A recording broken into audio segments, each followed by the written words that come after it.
যৌতুক প্রথায় এখনো অনেকটা এগিয়ে ভারত। প্রতি বছর শত শত নারী যৌতুকের চাপে প্রাণ হারান। সমাজের এই অন্ধকার বাস্তবতার বিরুদ্ধে এবার মুখ খুললেন বলিউডের জনপ্রিয় তারকা রাজকুমার রাও।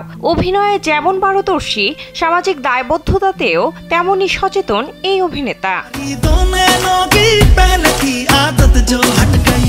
রাজকুমার তার সোশ্যাল মিডিয়ার মাধ্যমে জানালেন এক গভীর মানবিক বার্তা। তার মতে, দেশ থেকে যৌতুক প্রথা নির্মূল করার সময় এসেছে। সম্প্রতি ইনস্টাগ্রামে পোস্ট করা এক স্টোরিতে রাজকুমার শেয়ার করেন রায়পুরের 23 বছর বয়সী তরুণী মনীষা গোস্বামীর একটি ভিডিও।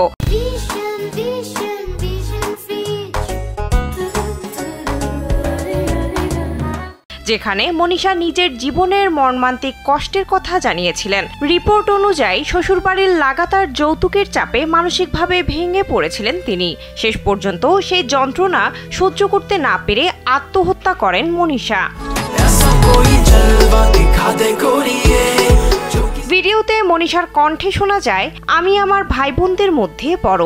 আমার বাবা পরিবারের একমাত্র উপার্জনকারী। আমার শ্বশুর বাড়ির ক্রমাগত হয়রানিতে আমি অতিষ্ঠ এবং ক্লান্ত।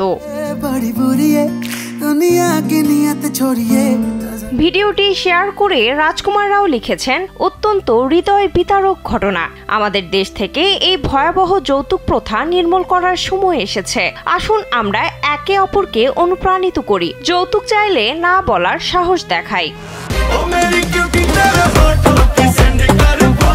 রাজকুমার রাওয়ের এই পোস্ট মুহূর্তে ভাইরাল হয়ে পড়েছে সামাজিক যোগাযোগ মাধ্যমে। হাজারো ভক্ত ও সহকর্মী তার বার্তার সঙ্গে একাত্মতা প্রকাশ করেছেন। বিনোদন ডেস্ক, কালবেলা।